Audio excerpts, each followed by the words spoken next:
Eagle 7 here, and in this video we're going to attempt to break down an autorotation in the Apache helicopter. As most of you know, I'm not a military pilot, and I've never flown a real Apache. I'm a civilian pilot, and I've flown a lot of single-engine turbine-powered helicopters, and I've done a lot of autorotations. So I had to go out onto the internet and do a cursory search, and I came up with this aircrew training manual for the Apache dated September of '05. And in it, it has some information that I think will be useful for us. Under Task 1082, Perform an Autorotation, it gives us the standards. It says that, I highlighted the most important ones here that I thought. Ensure that the airspeed at 125 feet is not less than 80 knots. So we know we have to be going faster than 80 knots to execute this maneuver. And in testing this out, I found that about 100 knots works fairly well. And on the next page, it says prior to reaching 400 feet AGL for a straight in and 200 for an auto rotation with a turn, the instructor pilot will announce go around, terminate with power, or in the simulator a touchdown. So what this is telling me is in the real aircraft, when they're performing simulated auto rotations, they're either going to do a go around or they're going to terminate the auto rotation with a power recovery. What does that mean, a power recovery? So you can simulate the auto rotative state by lowering the collective or rolling the throttles to idle in the case of the single engine turbines that I flew. And you fly the whole auto rotation down to the ground. You enter into the flare or the deceleration maneuver, and at that point you roll the power back on. You bring the engine back to 100%, and then you can level the helicopter, pull in collective, and you terminate the maneuver into a hover as opposed to actually touching down. And that looks like what they're doing here, because it says or in the simulator touchdown. And then the next is between 75 and 125 feet, adjust the cyclic for a smooth progressive deceleration, maintain ground track, apply pedal to align aircraft with the direction of touchdown. So at about 125 feet, we want to start our decel. Now, in this game, I found it's more like 200 or 250 feet works well. So we know we want to be at about 100 knots when we enter the auto rotation, and we want to begin our flare at about 200 and 250 based on what I've been doing.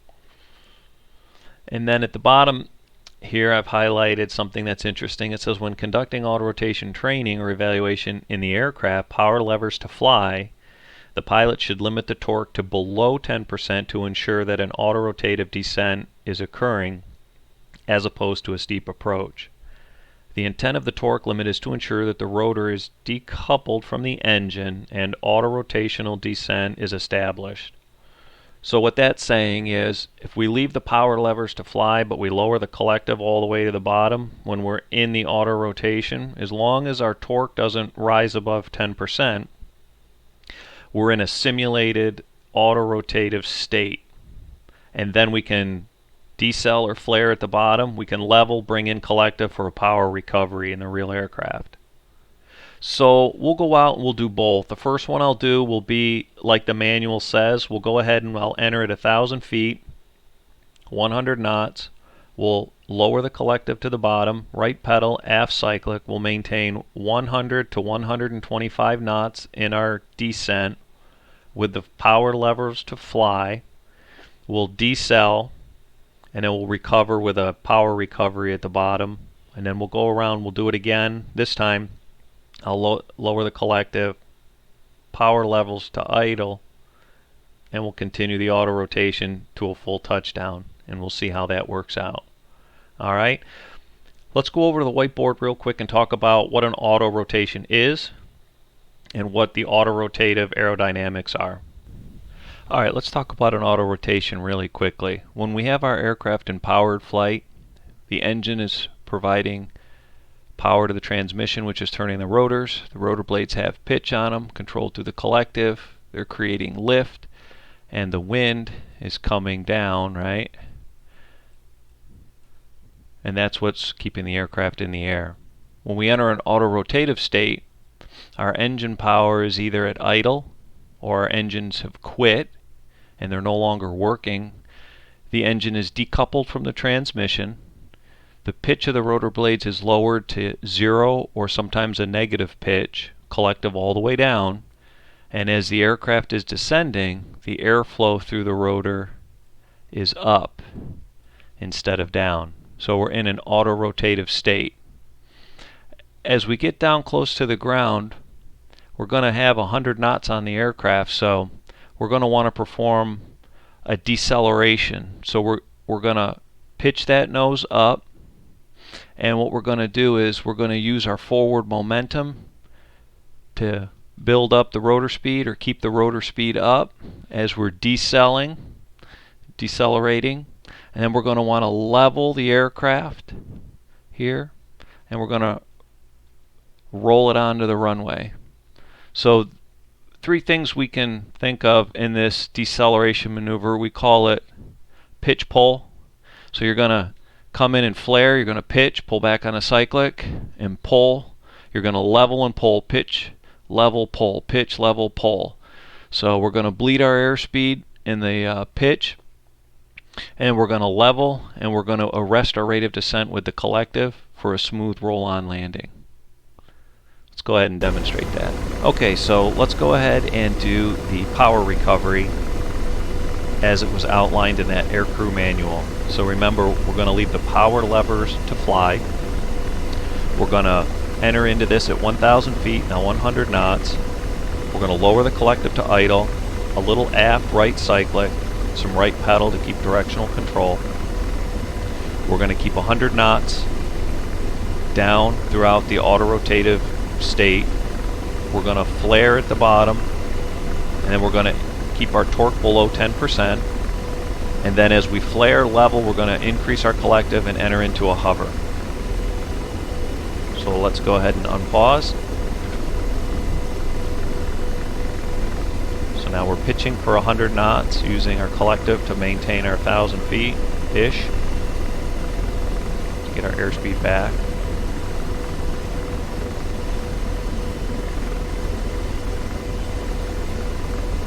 Now this will be a power recovery, terminating the maneuver with a hover. And when we lower that collective, we want to lower it fairly slowly, I've found. The slower you bring that collective back, the more controllable it seems to be. And we want to start that maneuver when that runway passes underneath the co-pilot's head there. So here we go. We'll start in 3, 2, 1. Lower the collective, right pedal, a little aft right cyclic, pitching for 100 knots. More right pedal. And at about 250 feet, we're going to want to bring that nose up a little bit, right about there. Bring that nose up, and now bring in the collective, bringing in collective, bringing in collective.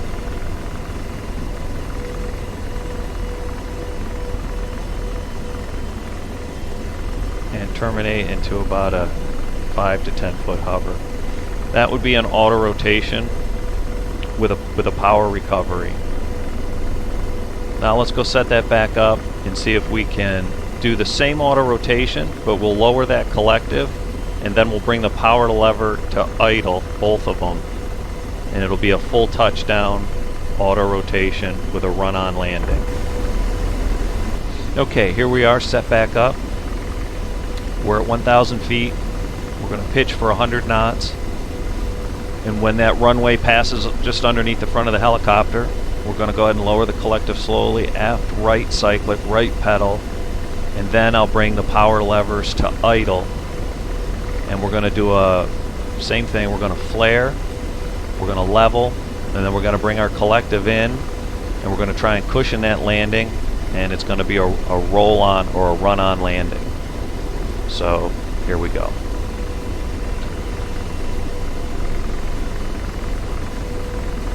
Let's get the aircraft under control.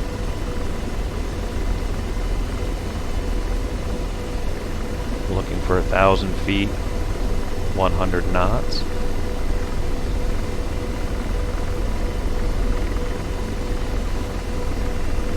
Go.